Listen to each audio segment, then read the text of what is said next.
Mesdames et messieurs, bonsoir et bienvenue sur ce nouveau numéro de Jeunesse au micro qui cet après-midi revient sur les faits marquants de ce premier trimestre de l'année 2025. Tant il aura été riche en actualité et ce, dans tous les domaines de la vie politique et socio-économique de notre pays. Quel regard portent mes jeunes invités sur ces événements et quelles perspectives pourraient, selon eux, se dégager d'ici à la fin de l'année 2025? Pour en parler, je reçois M. Ibrahima Boubacar, analyste politique, consultant.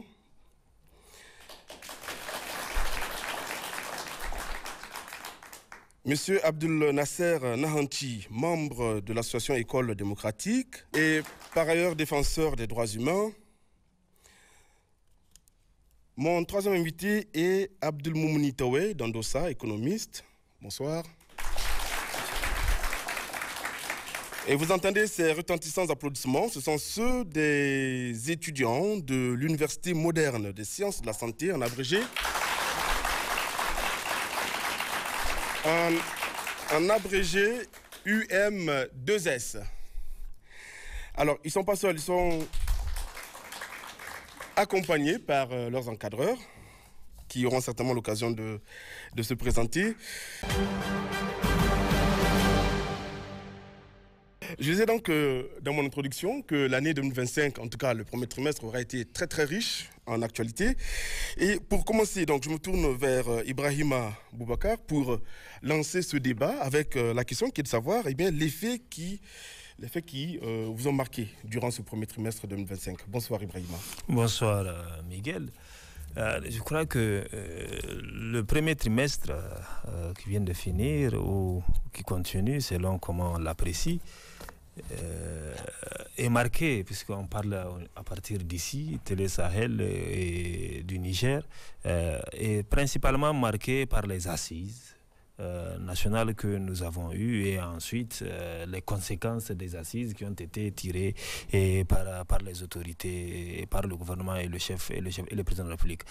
Et je crois que, vous savez, nous sommes dans une époque où il y a la tyrannie du temps. Nous sommes empressés par le temps, par l'instantanéité, qui fait que retourner en janvier peut paraître très lointain pour beaucoup de personnes. C'est pour cela que, sans être dans le temps immédiat, sans aussi être déconnecté, je pense que pour apprécier ce premier trimestre au Niger, on ne pourra pas aller au-delà des assises nationales, de leur organisation de façon générale, de ce qui a été dit, des discussions, de toute la passion que ça a suscité, de l'attention que ça a pu attirer autour de ces sujets. Je crois que Nigériens du Niger et de la diaspora étaient motivés, mobilisés et s'intéressaient à la question. Pour cela que vous avez un débat qui continue, ou bien des débats sur différents sujets autour de la question qui continue.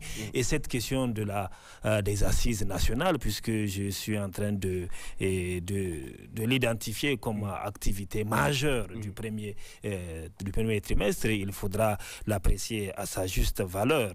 Il y a eu des événements le 26 juillet qui ont changé le cours de l'histoire au Niger, qui ont changé les activités sociopolitiques au Niger, et qu'à partir de ce 26 juillet, les Nigériens ont commencé à nourrir également d'autres volontés, d'autres désirs, et que d'autres questions se soulevaient. Les gens voulaient de nouvelles choses. Et naturellement... Alors, ces nouvelles choses, on va y arriver certainement, puisqu'on aborde... C'est pour expliquer un peu l'esprit des assises, le bien fondé, ou bien pourquoi il fallait faire des assises, ou pourquoi est-ce qu'il y a eu des assises, puisque je l'ai identifié comme activité majeure.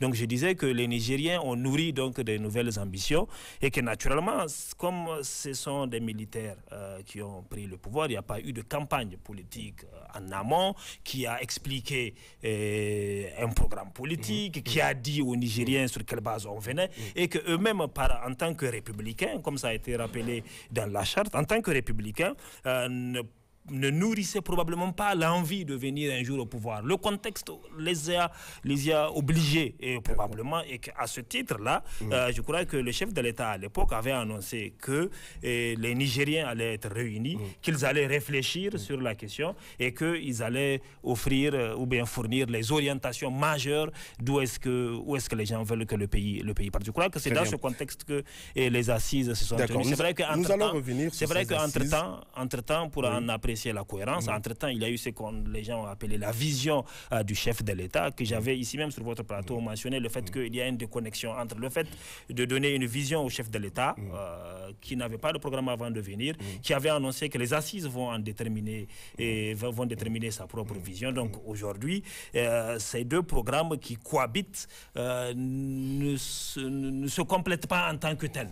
Je pense que le chef de l'État a décidé, après l'expression ou la présentation de cette vision, de donner également la parole aux citoyens afin que puissent définir la vision globale, les grandes valeurs du pays et de la République. Et c'est cela l'esprit qui a guidé. Et c'est justement cet esprit qui guide aujourd'hui le président de la République. On est bien d'accord, hein, entre autres. Alors, Abdoumouni Tawé Dandossa, économiste, vous êtes aussi marqué par ce premier trimestre. Le premier trimestre a été marqué par les assises. Oui, je pense que... Y a-t-il d'autres faits qui vous ont aussi marqué? Les assises, en fait, c'est le référent historique incontestable parce que, écoutez, je crois que tout le cheminement qui a été fait, c'est pour qu'à la fin, on arrive à ces assises. Parce que les assises a été le pivot, en fait, le switch à partir duquel, aujourd'hui, les Nigériens ont désormais une vision commune, centralisée dans des documents qui sont disponibles pour tout le monde et qu'ensemble, on peut regarder le même horizon. Avant les assises, bien entendu, parce que quand on parle de 2025, effectivement, il y a eu avant les assises et il y a après les assises où nous sommes aujourd'hui. Il y a eu un certain nombre d'événements qui ont marqué la vie de cette nation du 26 juillet jusqu'à la date des assises, qui étaient des événements pas très heureux, surtout l'exclusion, les sanctions et tout ce qui avait suivi. Alors, le régime qui était arrivé au pouvoir avait d'abord ressenti le besoin d'asseoir son pouvoir et de se stabiliser avant d'aller vers toute autre chose. Ce qui a été, c'est-à-dire un processus assez long. D'asseoir son pouvoir ou de stabiliser le pays en termes de sécurité, parce qu'il y avait aussi des menaces qui guettaient le pays à l'horizon. Oui, la question de sécurité, en fait, vous savez, c'est pas quelque chose c'est pas comme une épine, surtout la question du terrorisme qu'on vit, qu'on tire une seule fois et c'est fini. C'est quelque chose d'assez structurel. Il y avait quand même une menace d'intervention militaire quand même de la part de la CEDEAO et d'autres pays. Oui, bon, ça, c'est un autre débat. En fait, ça fait partie du lot des menaces et des sanctions que moi je considère comme telles. Et toutes ces choses-là ont obligé le régime en place à d'abord essayer d'asseoir un pouvoir bien structuré avec tout ce que ça requiert, parce qu'un pouvoir c'est quelque chose d'assez délicat qu'il faut organiser chaque aspect.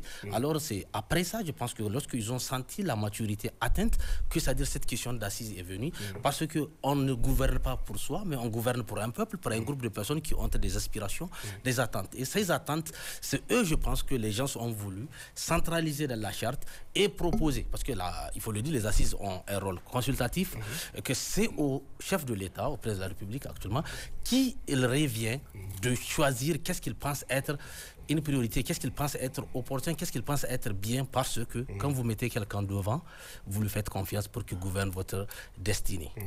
D'accord. Un rôle consultatif qui ne fait pas office de loi, hein, c'est ce qu'il veut dire. Donc ça veut dire qu'à tout moment peut être modifié, peut être susceptible de modification. Abdel Nasser Nahanti, qui est lui membre de l'association des écoles démocratiques et défenseurs des droits humains.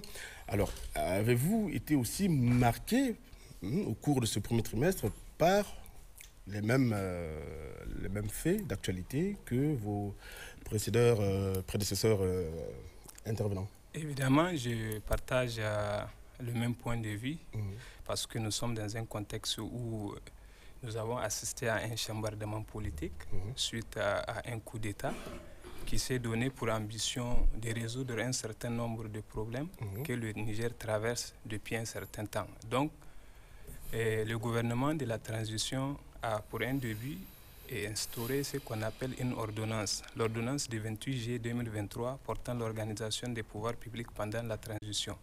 Donc, ils se sont définis un certain nombre d'objectifs qu'ils devraient atteindre. Mais ils savent que nous sommes dans une république, dans une démocratie, il faut forcément aviser le peuple par rapport à un certain nombre de choses qui concernent la destinée de notre nation. Parce qu'il ne s'agit pas d'une première fois, cette intervention de l'armée, mais peut-être une cinquième fois. Cette fois-ci, il fallait discuter profondément avec nos compatriotes pour voir en quelque sorte quels sont les biens fondés de cette intervention et qu'est-ce qu'on doit faire pour qu'ensemble nous puissions en tout cas parvenir à résoudre tous les problèmes qui gangrènent notre société. Et c'est dans ce sens que les assises ont été convoquées. Le chef de l'État a donné l'occasion aux Nigériens non seulement d'exprimer la profondeur de leur mécontentement par rapport à la gestion politique, mais aussi de voir quelles sont les perspectives qu'il faut envisager nous permettant de résoudre ces problèmes-là.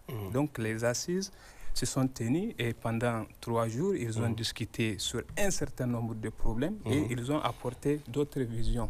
Et je crois que si on doit parler de l'actualité, c'est peut-être le contenu de ces assises. Oui, tout à fait. Nous allons justement y arriver dans quelques instants. Donc, alors, vous entendre tous les trois. Hein. Donc, le premier trimestre 2025 a été essentiellement marqué sur le plan politique, social, économique et sécuritaire par les assises qui sont tenues justement donc, du 15 au 20 février 2025, donc, il y a vu la participation de 716 participants, justement, représentant toutes les couches socio-professionnelles. 5 commissions thématiques ont été créées à cet effet. La commission paix, sécurité, réconciliation nationale et cohésion sociale. La commission refondation politique et institutionnelle. La commission économie et développement durable. La commission géopolitique et environnement international. Et enfin, la commission justice et droits de l'homme. C'est un rappel, hein, voilà. Alors, ces travaux ont produit justement un rapport final dont les recommandations, vous l'évoquez tout à l'heure, ont été synthétisées et remis au chef de l'État qui, au cours de cette cérémonie, a été promu général d'armée, président dorénavant, président donc de la République, c'est la nouvelle appellation. Alors, quels sont les points ou articles de ces recommandations qui ont particulièrement attiré votre attention? Alors, peut-être Ibrahima? Alors, je crois qu'il y a plusieurs points qui m'ont intéressé et je vais rappeler un peu le contexte pour qu'on comprenne dans quoi est-ce que nous sommes. C'est ce que disait Abdelmoumouni. Le Niger, après les événements, s'est retrouvé dans une adversité géopolitique inouïe et jamais vécue par les Nigériens. Il y a des puissances qui sont connues et qui tiraient profit un peu des ressources et de bien d'autres choses dont disposait le Niger et qui usaient du Niger comme ils voulaient.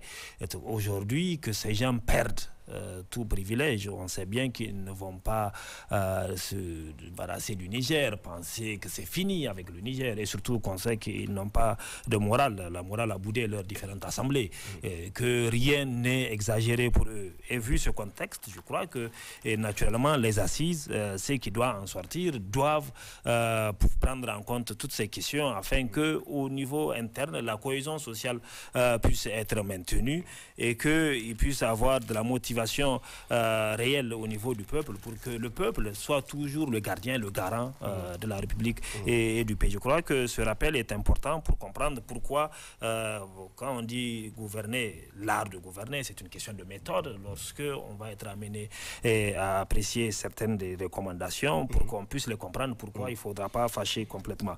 Alors, dans le contenu, il y a beaucoup de questions. Je crois qu'au Niger, s'il y a quelque chose où tout le monde s'accorde, où il n'a pas besoin de grande intelligence, c'est l'analyse de ce qui se passe au Niger. Vous prenez un enfant du primaire, vous discutez avec lui, il comprend tout ce qui se passe. Les problèmes que vivent les Nigériens, tout le monde les comprend. L'analyse, le diagnostic du problème, tout le monde l'a compris. Maintenant, c'est quand solution qu'il faut apporter, la façon de les apporter, la façon de les inoculer, c'est peut-être à ce niveau qu'il y a des divergences. Donc, dans les analyses, les assises ont bien fait le diagnostic, comme le ferait tout Nigérien, d'où est-ce qu'ils viennent.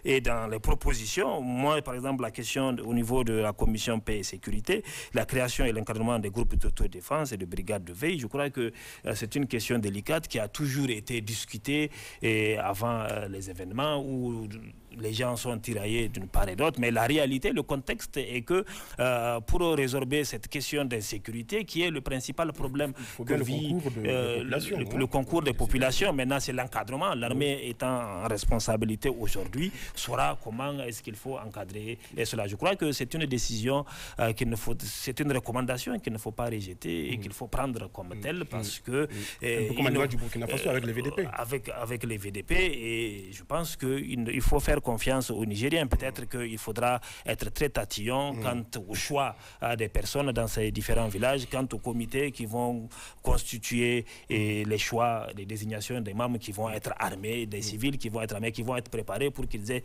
suffisamment de conscience politique et conscience nationale pour que l'utilisation qu'ils feront de ces armes puisse n'être utile qu'au pays et qu'à leur localité. Il y a également au niveau de la refondation politique, la dissolution des partis politiques et l'élaboration d'une nouvelle charte. Je crois que ça également fait partie des recommandations phares qui a suscité peut-être polémique ou qui a suscité passion.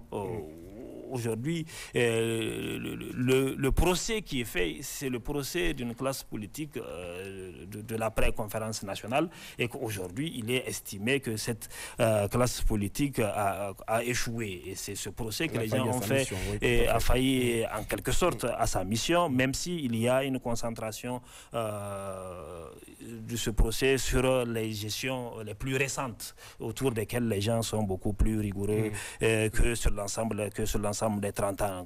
Quoi qu'on puisse dire, ce sont les mêmes acteurs qui ont parcouru ces 30 années-là. Dissoudre les partis politiques, je crois que c'était une recommandation, à mon humble avis, n'étant pas dans les assises, je ne pense pas si ça avait... C'était un énorme débat ou de réaction? Non, les gens s'étaient accordés sur la question. Il y avait une facilité à se mettre d'accord sur la question, vu les discussions qu'il y avait eu. À mon avis, je voudrais dire que je ne pense pas si c'était la meilleure des idées, dire qu'il faudra dissoudre les partis politiques, parce que le problème, ce ne sont pas, comme on l'a toujours dit, le Niger ne souffre pas de texte, le Niger ne souffre pas de documents, le Niger ne souffre pas de programme. Ce sont les hommes le problème. Et comme on le dit, le poisson ne pourrit que par la tête. Tant qu'à chaque fois on aura au sommet de l'État des gens qui sont pourris, corrompus, qui ne pensent qu'à eux-mêmes, qui sont égoïstes et cyniques, on ne pourra pas avoir de changement. Donc je crois que ces mêmes gens, ces mêmes partis qui ont été dissous, puisqu'on prévoit dans la recommandation l'élaboration d'une nouvelle charte prévoyant un multipartisme encadré, ça veut dire que ces personnes ne disparaissent pas. Vous les avez vus au moment des assises, ils étaient tous présents, ce sont les mêmes acteurs. Ils étaient tous présents, assis, ils suivaient, ils n'étaient pas anciens responsables. Ce sont les principaux acteurs. C'est bien d'être là quand même. Oui, c'est pas ça, c'est pour dire qu'ils étaient présents et qu'ils n'étaient pas dérangés par cette disposition, parce qu'en réalité, ils sauront comment toujours revenir sur la scène politique tant qu'on va revenir avec un multipartisme. C'est pour cela que j'ai dit que le problème, ce n'est pas de supprimer les partis politiques, c'est de revoir comment est-ce que des gens qui ont été impliqués dans des affaires escrabeuses, des affaires de corruption, de détournement des deniers publics, lorsqu'on sait que 50 millions peut permettre de construire tel centre de santé ou que ça peut permettre de construire tel nombre de classes, et que des gens étaient capables de détourner des milliards alors que des millions de Nigériens souffrent et meurent de faim, je pense que c'est de voir comment est-ce qu'on peut faire pour exclure toutes ces personnes-là de compétition électorale. D'où le fait que moi, c'est que je proposais sur votre antenne, je disais qu'il y a des infractions lorsqu'elles auraient été commises au Niger par des responsables politiques qui requièrent qu'on puisse appliquer l'indignité nationale à la personne. Lorsqu'on instaure l'indignité nationale pour des actes aussi graves dans la gestion de l'État, cette indignité nationale doit avoir des conséquences juridiques qui peuvent être retirées, comme ce qu'on a essayé de faire dans la charte lorsqu'on interdit à certaines personnes d'être candidats, lorsqu'on déchoit également certaines personnes, pas de la nationalité, mais plutôt des décorations. L'État ne peut pas honorer des gens qui ont détourné des milliards. Il y a des gens qui ont des décorations, qui sont reconnus grand ordre, grand chancelier ou je sais pas, grand officier de quoi. L'État ne peut pas honorer ces genres de personnes. Donc c'est pour cela que je pense que la dissolution des partis politiques, on va les dissoudre. Rappelez-vous, dans l'histoire du Niger, il y a plusieurs fois où des gens ont quitté des partis, en l'espace de quelques semaines, ils en créent et deviennent aussi populaires. Donc les gens qui ont volé, qui ont les moyens financiers et matériels aujourd'hui, seront capables de terrain habilement d'implémenter un nouveau parti lorsqu'on ouvrira, cette opportunité. D'où l'appel à la COLDEF de faire véritablement son travail, donc d'identifier la justice, la COLDEF, donc d'identifier justement les personnes incriminées, en tout cas les personnes auxquelles vous faites allusion. Oui, la COLDEF, c'est une autre question. Donc c'est pour dire qu'un peu sur ce niveau, sur ce plan politique, je crois qu'il y a cet aspect-là. Il y a également au niveau niveau de la commission et sous-commission économie et développement, vous avez la réforme du système monétaire. Ça, c'est également une des revendications pressantes, anciennes des Nigériens et des Africains, où il faut se défaire d'une monnaie coloniale, une monnaie qui nous maintient. Parce qu'aujourd'hui, on dit qu'on a quitté la CEDEAO. Il se trouve que l'UEMOA et la CEDEAO ont les mêmes règles. Ils font la promotion des mêmes principes et des mêmes valeurs. Et en pire, la monnaie, puisque la monnaie nous maintient dans un état de sous-dépendance, où tout ce que nous faisons, la France est informée, c'est parce que notre papier qu'on nous donne, qu'on appelle le franc CFA, n'a pas de valeur au niveau international. Il faudra toujours passer par des banques européennes, des banques françaises, pour qu'on puisse l'échanger. Donc je crois que c'est là, il va de soi qu'on puisse repenser cela, et donc je crois que c'était une très bonne chose que les gens puissent. On va y revenir. Pour finir, on va y revenir parce qu'il y a beaucoup de choses à dire. Pour finir sur ces questions, je vais finir sur la question de justice et droits de l'homme. J'ai écouté énormément les interventions, honnêtement. Je vais dire la profondeur de ma pensée. Et vous savez, j'ai beaucoup de respect pour beaucoup de personnes que j'ai vues au moment des assises, qui ont beaucoup de qualités, il faut le reconnaître. Et le travail qu'ils ont fait marathon en 3 jours, où il fallait finir sur ces questions essentielles de la vie de la nation. Il faut évacuer toutes ces questions-là sur la vie de la nation. Il faut reconnaître le talent que les gens doivent avoir. Mais vous savez, il y a des banalités qui, lorsqu'elles se retrouvent dans les expressions, dans les documents et dans les discours, à la fin, m'inquiètent et décrédibilisent le travail que certains ont fait. J'ai écouté les gens pendant longtemps, ils nous parlaient de justice sociale, qu'il faut une justice sociale. Et lorsque le contenu qu'ils mettent dans la justice sociale, ils demandent à ce qu'on interpelle tous les gens qui ont détourné des fonds, qui ont détourné je ne sais pas quoi, comme ce que j'ai appris tout à l'heure. Mais il se trouve que lorsqu'on nomme mal les choses, on n'est pas en train de rendre service. Je ne comprends pas des gens de tel niveau qui ne sont pas capables de faire la différence entre faire justice, entre faire la lumière et la justice sociale. La justice sociale, ce n'est pas d'aller faire la lumière sur la question du ministère de la Défense. La justice sociale, ce n'est pas la question d'aller faire la lumière sur les questions des détournements. La justice sociale, c'est qu'un pays produit des richesses, les gens vivent dans le pays, il y a un progrès économique et social, il faut que ça soit équitablement réparti entre les citoyens. Est-ce que les plus riches gagnent encore plus? Est-ce qu'il y a plus de riches et qu'il y a beaucoup plus de pauvres? C'est la question qui se pose. Maintenant, pour revenir, faire la lumière comme ils l'ont dit. Mais si on ne fait pas la lumière sur les dossiers qui ont été cités, rien n'est fait. Qu'est-ce qui fait que les gens ont accueilli les autorités? C'est d'abord parce que des gens se sont pensés en droit d'attaquer le Niger. Tout citoyen, tout patriote a senti le besoin de défendre le pays. Mais il y a ensuite le sentiment d'injustice qu'il y avait eu, le sentiment d'impunité, d'immunité pour certaines personnes qu'il y avait eu pendant longtemps. Non, c'est pour soutenir ce qu'ils ont dit dans le contenu. Et s'ils ont mal nommé la chose, ça ne veut pas dire que la chose est mauvaise. Le contenu des détournements et tout ceci, je pense que si on ne le fait pas, on n'a rien fait. D'accord, très bien.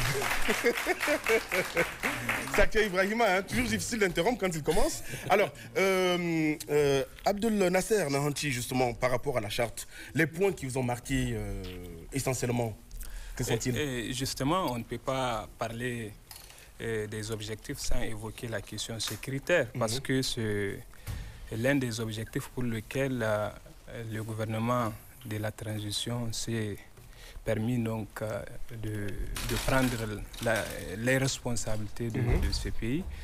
Et par rapport donc à notre vision sur ce point, nous proposons une approche plus ou moins holistique. C'est-à-dire de ne pas aller uniquement dans un contexte militaire. Il faut voir au-delà des mécanismes de guerre, qu'est-ce qu'on peut faire pour que nous soyons à l'abri de cette insécurité qui gangrène notre société. Et c'est à ce point que moi j'apprécie récemment, comment on appelle ça, cette initiative du gouvernement consistant à intégrer des Nigériens qui sont natifs, n'est-ce pas, de ces localités, victimes de cette insécurité. Pour moi, si les terroristes usent la précarité de nos sociétés pour les enrôler, cette initiative va permettre de démobiliser, n'est-ce pas, les jeunes qui vont dans le sens de prétexter leur misère pour être enrôlés dans cette question d'insécurité. Très bien. Ensuite, nous allons aussi parlé de la question politique. Pendant longtemps, les gens parlent de la responsabilité des hommes politiques. Mais moi, je ne pense pas si dissoudre les partis politiques pourrait être une meilleure solution par rapport à ce problème. Puisque quand on regarde, il a même dit, mon frère a dit que nous n'avons pas un problème de texte, nous avons un problème de personnes.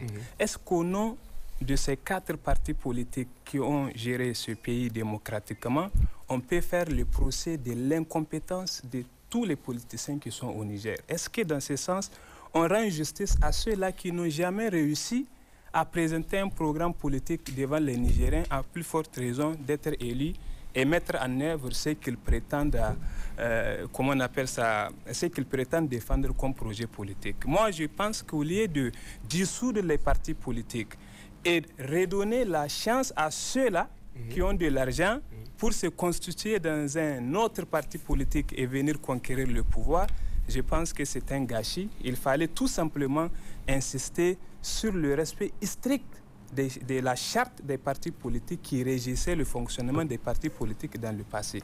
En faisant cela, nous aurions à gagner le temps. Oui, parce qu'on va gagner du temps. Non seulement on saura qui ne devrait pas être candidat, mais aussi de savoir dans le passé quels sont ces jeunes politiciens-là qui ont fait preuve de résilience et qui se sont battus pour se faire entendre et voir comment les aider à parvenir jusqu'à réaliser leurs objectifs. Mais en agissant de la sorte, moi je crois que ça ne fait que profiter à ceux qui ont de l'argent. Et je reviens encore par rapport donc à la question des réconciliations qui constitue l'un des points les plus importants des recommandations de ces assises-là. Il faut que les Nigériens acceptent de se faire... de se pardonner, parce que quand vous parlez de refondation, quand vous parlez de réconciliation, c'est des concepts qui vont de pair. Vous ne pouvez pas dissocier la refondation et la réconciliation. Et pour réconcilier, il faut un compromis. Parce que réconcilier, ça veut dire faire taire un certain nombre de choses qui se sont passées et pour aller de l'avant. C'est donc il faut quand même qu'elles soient reconnues, ces choses qui sont passées. Oui, on peut exiger que, par exemple, les vérités se disent et voir comment maintenant nous pouvons aller de l'avant sans pour autant faire ce procès légendaire qui, à mon humble avis, ne peut pas permettre d'aller dans une refondation plus profonde. Très bien. D'accord, très bien. Pardonnez-moi, le temps passe très très vite. Abdul Moumouni, rapidement, vous, quels sont alors, les points qui ont attiré votre attention, qui, selon vous, enfin, sont à encourager ou à revoir, je ne sais pas. Bon, d'abord, les assises et leurs recommandations sont une œuvre humaine qui ne peut en aucun cas être parfaite. Et le prétendre, ce serait être de très mauvaise foi, voire malhonnête. Donc, naturellement, c'est des hommes qui ont produit ça. Il y aura des choses qui passent bien et d'autres pas. Mais ça, c'est quand même par l'écrasante majorité des Nigériens, on est d'accord? Oui, l'écrasante majorité des Nigériens, jusqu'à preuve du contraire, c'est hypothétique. Tous ont été représentés à ces assises. C'est une grosse hypothèse que je respecte, mais ça reste une hypothèse quand même. Oui, mais maintenant, par rapport aux différentes recommandations, de toutes les couches socio-professionnelles du Niger. Donc, voilà. D'accord. Des recommandations, moi personnellement, je vous dis, par rapport au premier point, la paix, sécurité, réconciliation nationale, cohésion sociale, je pense que c'est un thème très grand. Je salue vraiment le travail. Et quand j'ai parcouru le diagnostic que les gens ont fait, c'était un très bel diagnostic parce qu'ils ont touché du doigt les problèmes, non seulement conjoncturels, mais aussi structurels en fait, de l'insécurité en tant que tel dans ce pays. À savoir, il faut le dire, l'exclusion sociale, la pauvreté, le fait que la jeunesse, qui est en fait le plus grand client aujourd'hui des groupes armés et consorts et du grand banditisme, qui ne sont pas que dans les bourses, même dans les villes. On le vit aujourd'hui, la grande agressivité qu'on vit. En fait, c'est les mêmes causes en fait, qui produisent les mêmes effets, juste dans des contextes différents. Et le diagnostic a été bien posé, mais au moment de proposer des solutions, les gens ont fait un focus sur la composante contre-terrorisme, contre-insurrection. Qui est en fait la réponse militaire, en fait, la réponse musclée au problème du terrorisme. Elle est nécessaire. Mais l'expérience a montré qu'elle n'est pas suffisante. Le nexus sécurité et développement aujourd'hui qui est très en vogue, on en parle, vous allez voir en fait, c'est qu'il met en relation la sécurité et le développement comme étant des variables qui sont interdépendantes et réciproques, même si en fait c'est pas dans les mêmes proportions. Et cela implique quoi? Que le développement peut jouer favorablement en faveur de la sécurité. Donc, le sens contraire est prouvé. En cas de sous-développement, une personne qui n'a rien à perdre peut facilement s'engager parce qu'en fait, de toute part, en fait, c'est le péril. Donc, on choisit un péril moins périlleux si ça existe. Donc, c'est pour dire quoi? Que, effectivement, les réponses militaires ont pris le devant. En fait, ils ont été les plus importantes. Encadrement, autodépense, mobilité, tout ça là. Alors que, au-delà, on doit encore toucher le vrai problème. C'est le problème de la jeunesse. 62% des Nigériens ont moins de 15 ans. Ce qui suppose beaucoup de choses. Ces jeunes-là, c'est des personnes qui sont en devenir, qui vont bientôt entamer ou amorcer le processus de la transition vers l'âge adulte. Et c'est des gens qui ont besoin d'avoir une vie, d'avoir une autonomie financière, de pouvoir fonder des familles et de vivre dans la dignité. Ces gens, tant que ces conditions ne sont pas remplies, ces gens vont chercher des solutions alternatives. Et aujourd'hui, je ne fais pas le procès de quelqu'un, mais observez quelle est la place qui est réservée à la jeunesse. Pratiquement, les jeunes sont quasi absents dans presque toutes les structures qui décident. Alors que... Décisionnel, oui. Voilà. Et vous allez voir, ce sont des gens qui n'ont pas d'avenir, qui sont chargés de construire l'avenir au détriment de ceux qui ont un avenir. Parce que les veilleurs n'ont pas d'avenir. Ils sont à la fin de leur vie. Ils n'ont qu'un passé à compter. C'est les jeunes qui doivent construire demain. Alors, pour construire demain, il faut le faire avec les jeunes. Parce qu'il y a un adage qui dit « toute chose faite pour nous, sans nous, n'est pas pour nous ». Très bien. Ok, mais est-ce que justement, alors ça, je vais revenir sur cette question plus tard. Je voudrais quand même, puisque le temps passe très vite, donner la parole d'abord aux encadreurs pour se présenter et ensuite donner la parole au public qui souhaite peut-être intervenir, poser des questions ou faire un commentaire sur tout ce qui a été dit ou même sur l'actualité qui aura peut-être les aura marqués au cours de ce premier trimestre 2025. Alors, les encadreurs, le représentant de l'école de l'Université moderne des sciences de la santé, UM2S, Dr Blazis. Alors, très applaudi. Présentez-vous, s'il vous plaît, et présentez-nous brièvement votre école. Bon, restez assis. Tout d'abord, je me présente, c'est Dr Mahmoud Jiwa Blazis, directeur des études de l'Université moderne des sciences de la santé. Une université qui a été créée en 2023 par un groupe d'actionnaires dont le principal est le docteur émérite Nourou Hassan, l'ex-ministre de la Santé. Voilà. Donc, l'université est située à Bukoti, non loin de Salim Transport. C'est une nouvelle université, comme le dit le nom, Université moderne des sciences de la jeunesse de la santé, en définitif UM2S. C'est une université qui a à peu près aujourd'hui 14 filières. Donc bientôt aussi, on sera jusqu'à 23 filières parce qu'il y a de nouvelles filières qu'on a eu à déposer.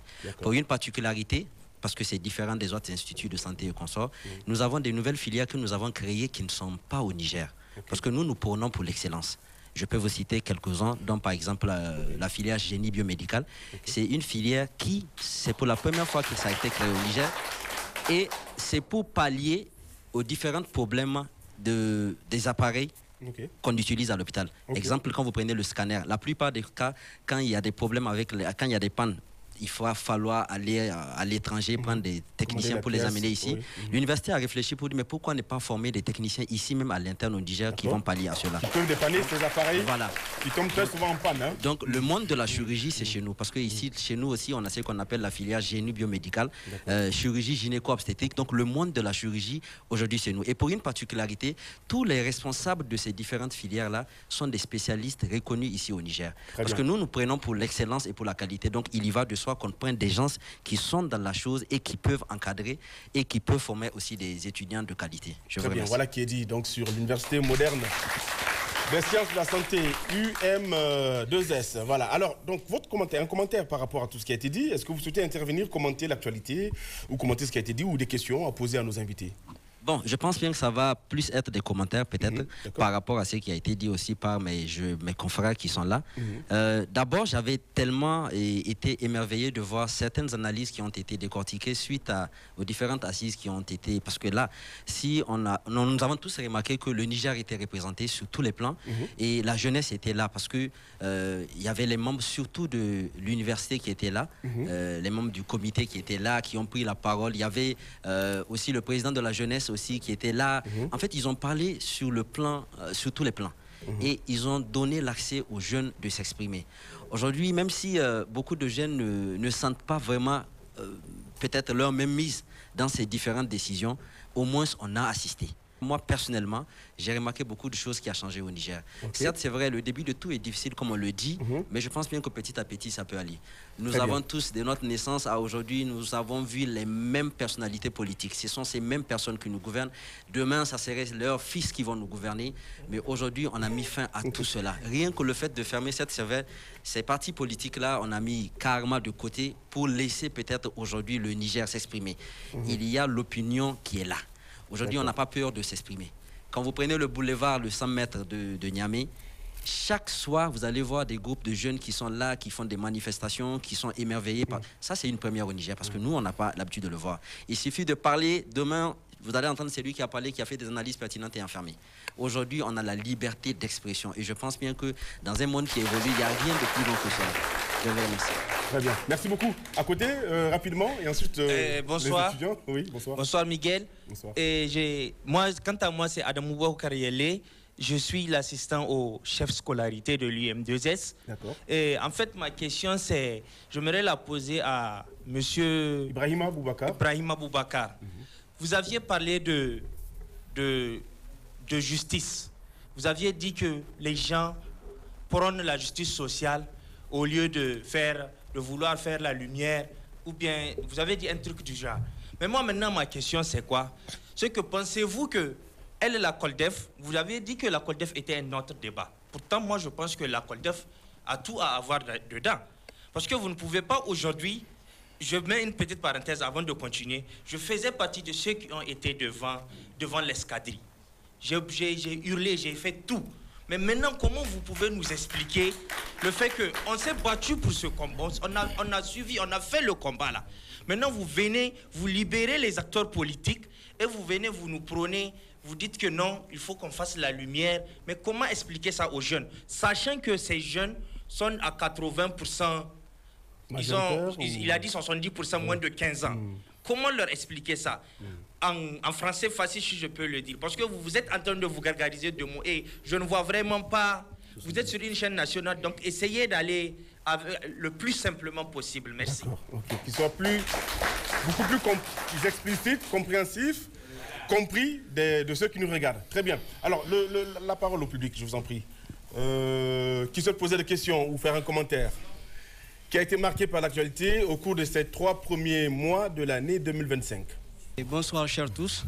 Et quant à moi, je réponds au nom de Ibrahim Sama Mamadou, étudiant régulièrement inscrit en première année de master biologie médicale à l'Université moderne de sciences de la santé. Très bien, ok. Et mon intervention, genre, comme on a dit, la jeunesse est l'avenir de tout développement. En tout cas, c'est un adage qui s'est dit. Bien sûr, faire place la nation, oui. Bien sûr, c'est un cas qui a été évoqué par certains des intervenants. Maintenant, nous, en tant que spécialistes de la santé, nous aussi, nous avons un rôle, beaucoup plus de rôle à jouer dans cette démarche. Maintenant, est-ce que la formation là qu'on est en train de faire, vous voyez, en tout cas, il y a tellement de chômeurs. On finit, on a nos diplômes, mais il n'y a pas d'emploi.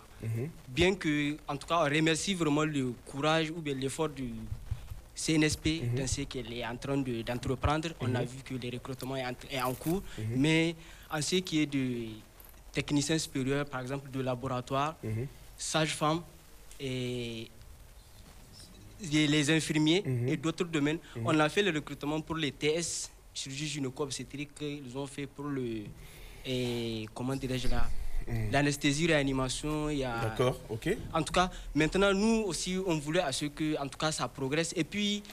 Et qu'à l'issue de votre formation, que vous puissiez être intégré aussi. Pas intégration, mais même pas nous. Parce que si vraiment il n'y a pas de... Si on n'avance pas, on forme, mais les gens sont là stagnés, il n'y a pas d'évolution. Donc, vous voyez, est-ce que la formation là, ou bien ce qu'on est en train d'entreprendre, parce qu'aujourd'hui, même avoir accès au stage, c'est difficile. Il faut connaître quelqu'un ou quelque chose, quoi. Maintenant, si j'ai les compétences, j'ai acquis les compétences, même si on ne va pas me payer pour travailler, j'aimerais être utile pour la population, mettre en application ce que je connais comme ressources, quoi. Ce que j'ai appris, c'est un problème. Parce que moi, j'ai suivi le cas. Nous a même dit qu'on n'a pas besoin de nous. Alors qu'on était en train de travailler, jour et nuit, on fait des gardes, on fait tout. Mais un beau jour, on a dit qu'on n'a pas besoin de nous. Maintenant, mais alors qu'on ne reçoit rien.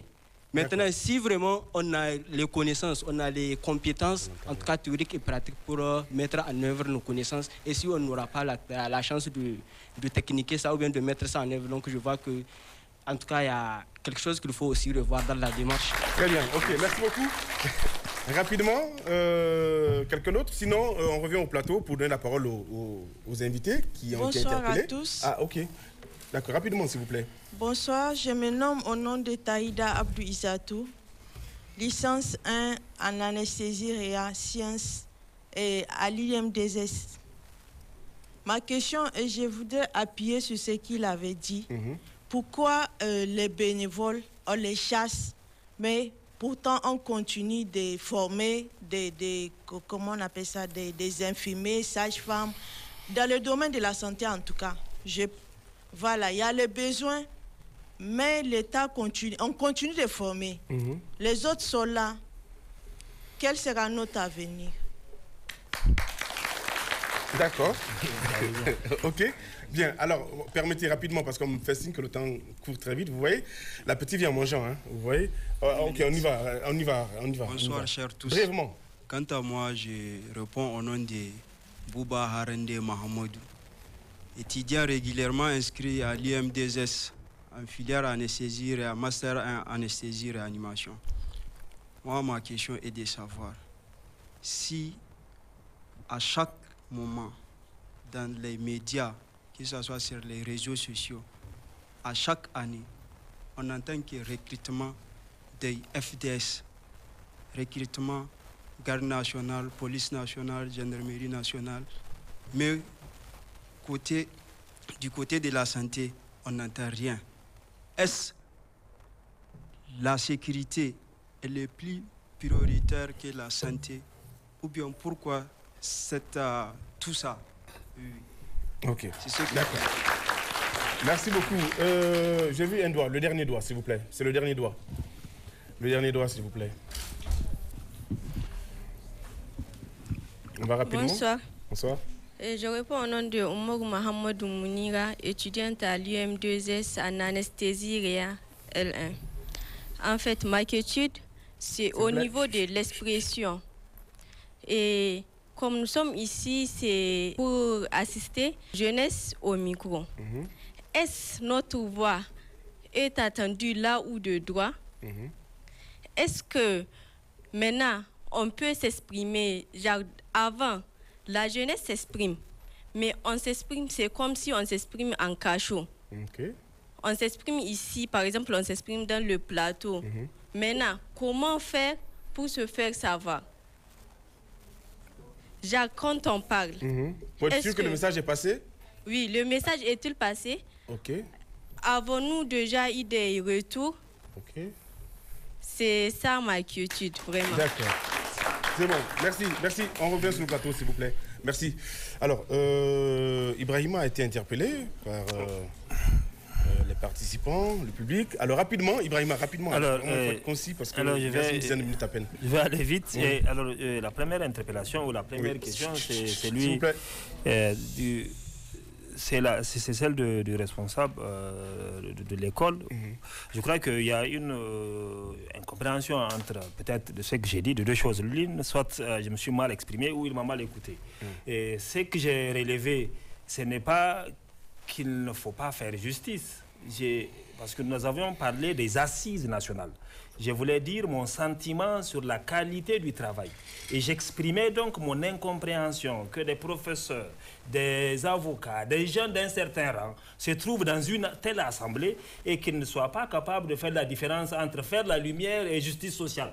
à partir de ce moment, je trouve que c'est tellement banal que le résultat qu'ils ont à la fin, je suis dubitatif, je ne suis pas preneur de tout.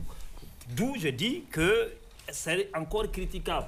Donc je ne dis pas qu'il ne faut pas faire justice, et au contraire, c'est ce que j'ai continué à dire. J'ai dit qu'il faut faire de la lumière, qu'il faut faire justice, parce que si on ne le fait pas, et puisque vous aviez soulevé la question du pardon, si on ne fait pas cette justice, il dit qu'il faut faire le pardon.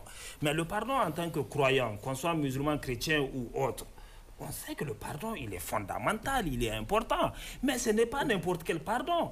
J'ai dit l'art de gouverner, c'est un art, c'est une méthode, l'art de gouverner. Le pardon, lorsqu'on le dit, il faut y mettre la méthodologie qu'il faut. Lorsque, au Rwanda, après le génocide, il y a eu le pardon, ce ne sont pas les bourreaux qui ont réclamé le pardon, mais c'est plutôt les victimes, après, qui ont dit qu'on peut pardonner. Mais lorsqu'aujourd'hui au Niger, les gens ont le sentiment de telle injustice, qu'il y a des intouchables, qu'il y a des impunis, qu'il y a des gens qui ont une immunité à vie, il est normal que dans un État, dans une démarche de refondation, que les gens ne se retrouvent pas dans ce pardon-là. C'est ce que j'avais dit, mon cher. Donc je crois que moi, je pense que le pardon, personnellement, si c'est à mon niveau, le pardon, ce n'est pas un problème. Mais lorsqu'on parle de l'État, si aujourd'hui on dit à tous ceux qui ont volé des milliards, des millions, qu'il faudra les pardonner, qu'il ne faut pas faire justice et qu'il ne faut pas mettre l'État dans ses droits, demain, les jeunes qui suivent, qui observent, vont se retrouver en responsabilité parce que ces gens-là, parce que ces gens ne sont pas éternels. Lorsqu'on se retrouve en responsabilité dans un état d'impunité, les gens vont se dire, bon, écoutez, dans tous les cas, il y a une amnésie collective, il y a une sorte de pardon. Il y a une amnésie collective où les gens... Il n'a pas été dit que... Je crois que le processus non, est en cours. Non, c'est pour répondre à ce qu'il avait dit. Le processus est en cours et le processus est en cours, mais... Il n'y aura pas de justice, il n'y aura pas de... Je ne dis pas, qu'il n'y aura... Je ne dis pas qu'il n'y aura pas de justice. Voilà. Mais un processus... Et je finis. Je ne dis pas qu'il n'y aura pas de justice. Demain appartient à Dieu. Je ne sais pas ce qui se passera demain. Et je ne suis pas dans les secrets du CNSP. Mais je dis que la méthodologie peut être améliorée. Lorsqu'on accorde le pardon, pour que le peuple puisse comprendre. Vous savez, lorsqu'on est au sommet de l'État, lorsqu'on dirige les hommes, on ne se met pas dans sa position et vouloir que les gens pensent comme vous. Les gens n'ont pas les mêmes outils que vous. C'est à vous de descendre au même niveau que le peuple. De savoir ce peuple-là, qui a été tant meurtri, qui a été tant accablé par tant de souffrances et qui a vu tant d'injustices. Comment est-ce que je vais faire, par ma méthodologie, pour que lui adhère à ce que nous sommes en train de faire. Si le pardon est aussi important, et c'est une valeur positive le pardon, mais la justice est aussi une valeur positive.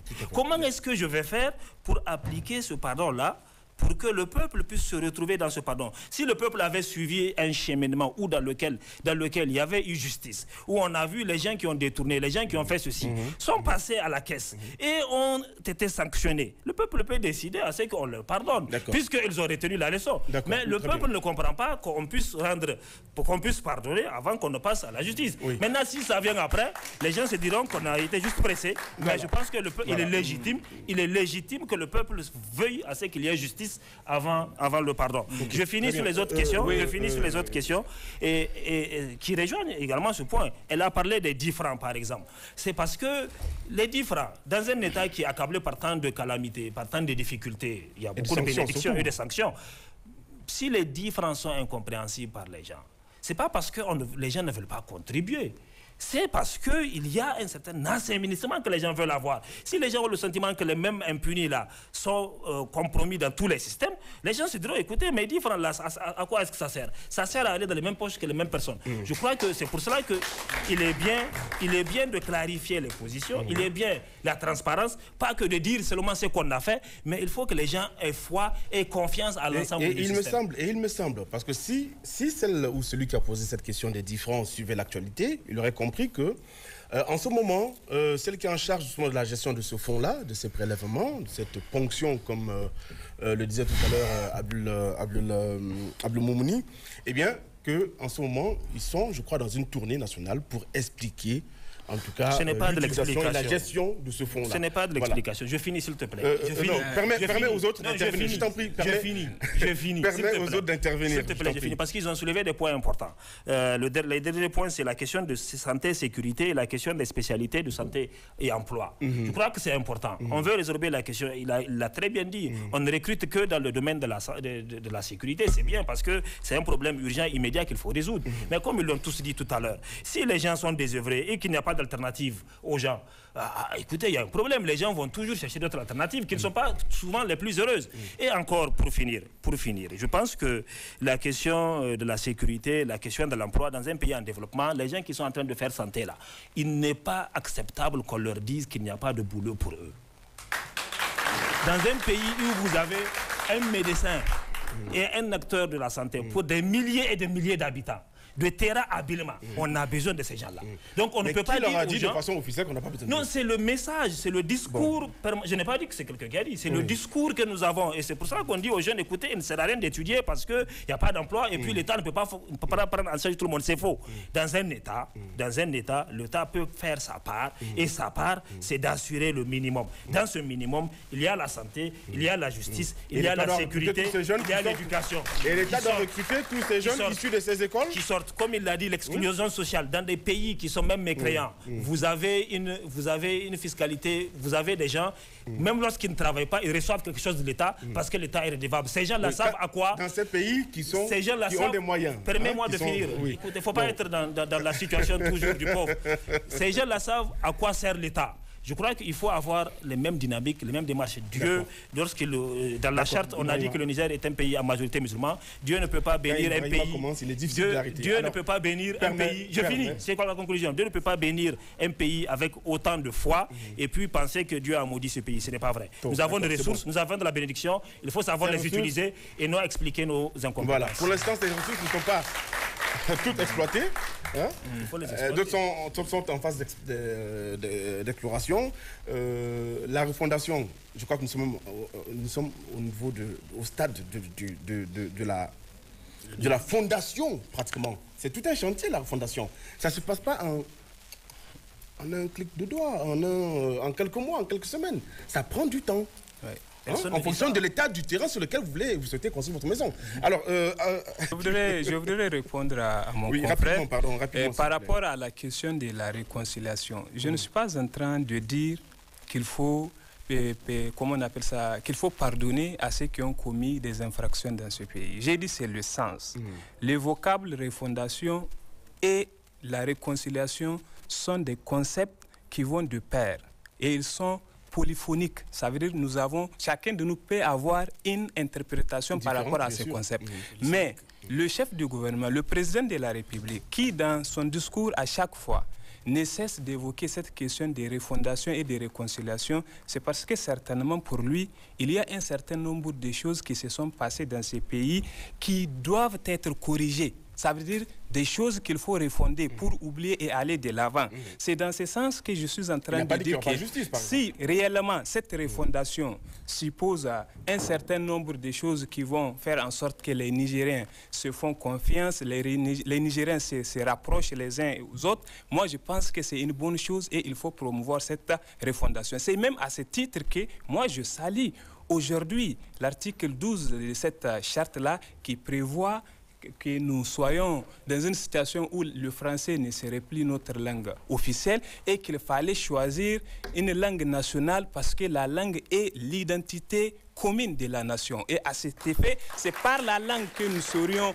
vendre nos cultures, nous saurions défendre notre identité et nous saurions nous faire entendre dans ce système de globalisation. Et pour moi, si nous voulons réussir à et comment on appelle ça, de se retirer de ce gouffre dans lequel nous sommes aujourd'hui, il faut accepter qu'au Niger, il y a un certain nombre de tabous, qu'il faut en parler, en discuter et prendre des mesures pour oublier tout ce qui s'est passé et prévoir l'avenir dans la paix et dans la cohésion sociale. Moi, c'est à cet effet que je suis en train de soutenir le concept de la refondation et le concept de la réconciliation, mais pas de soutenir ceux-là qui ont thésaurisé les biens de l'État. Parce qu'à cet effet, nous avons déjà une justice et nous ne devrons même pas parler de cela parce que déjà, il y a une justice qui est là. Ce n'est pas au président de la République de décider de qui doit être arrêté et qui ne devrait pas être arrêté. Et dans cette même charte, l'article 50 dit que ceux qui ont appelé à envahir le Niger seront punis. De toute façon, la justice aura à expliciter qui serait puni, qui serait déchu et qui ne serait pas éligible pendant la période électorale. Donc, à cet effet, moi, je pense qu'on ne peut pas faire le procès à ce gouvernement de ne pas avoir l'intention de punir ceux qui ont volé l'argent de l'État, mais ils ont une intention par rapport à ce concept de cohésion sociale qui, depuis un certain nombre, est en train de gangréner notre société. Nous ne voulons pas en parler, mais la politique, celle du passé, a engendré ce qu'on appelle l'ethnodémocratie qui a presque abîmé nos relations. Et aujourd'hui, les gens ont compris qu'il faut parler de ce problème sur la table et enterrer définitivement ce problème pour que le Nigérien soit à l'abri de cette insécurité et de, ce problème. Rapidement, Abdou Moumouni, pour clôturer rapidement, quelques secondes, votre mot par rapport à tout ce qui a été dit.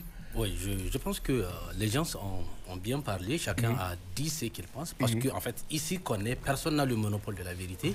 Chacun dit ce qu'il a compris de ce qu'il sait. On ne sait pas tout, on n'a pas tout compris, donc chacun dit son point de vue qui n'a pas valeur de vérité absolue par rapport à laquelle tout le monde doit s'ajuster. Ceci étant, c'est des avis.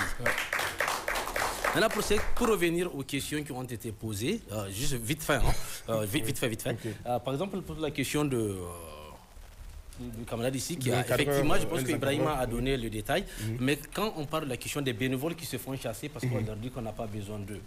D'abord, le premier problème du bénévolat, c'est que malheureusement, c'est une pratique qui n'a pas de statut. Au Niger, aujourd'hui, vous ne trouverez aucun texte qui parle du bénévolat. Et quand je dis texte qui parle du bénévolat, il n'y a rien qui définit qu'est-ce que le bénévolat, quelles sont les conditions de sa pratique, quel est le régime juridique qui s'applique. Ce qui n'est pas le cas pour le volontariat, peut-être il faut opter pour ça. Mais la réalité, elle est tout autre. Tous les agents de santé qui sont sur le marché actuellement ne suffiront pas à couvrir les besoins nationaux réels du Niger. Le taux de couverture sanitaire tourne autour de 52%. Donc, il n'y a que 52% des Nigériens qui sont situés à moins de 5 km d'information sanitaire. Ça veut dire ce que ça veut dire. Vous avez de l'avenir, bien entendu. Arrêtez de penser que vous n'en avez pas un. Vous en avez. Maintenant, le second problème, c'est que le domaine de la santé, c'est un domaine où le travail, c'est un travail de cœur. C'est un travail où il y a beaucoup de femmes. Parce que c'est un travail qui implique la miséricorde, de la compassion. Il y a beaucoup de femmes. Et les femmes sont des personnes qui sont généralement liées à une autre personne. Chez nous, en tout cas, dans le système actuel.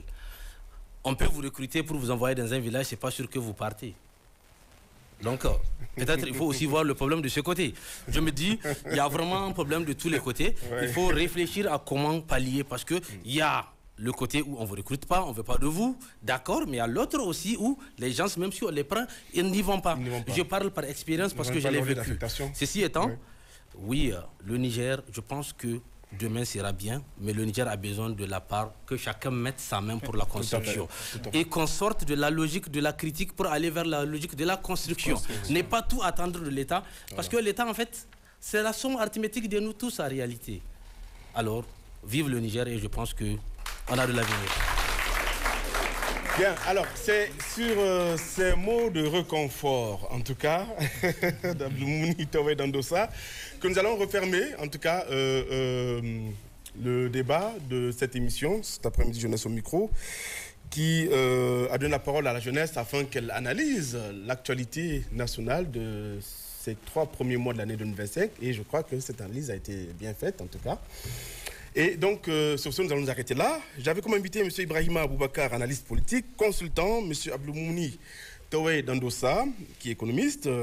À ses côtés, eh bien, Abdou Nasser Nahanchi, membre de l'association École démocratique et par ailleurs défenseur des droits humains. Eh bien, sur ce plateau, également dans le public, les encadreurs de l'UM2S et puis bien sûr les étudiants de l'Université moderne des sciences de la santé.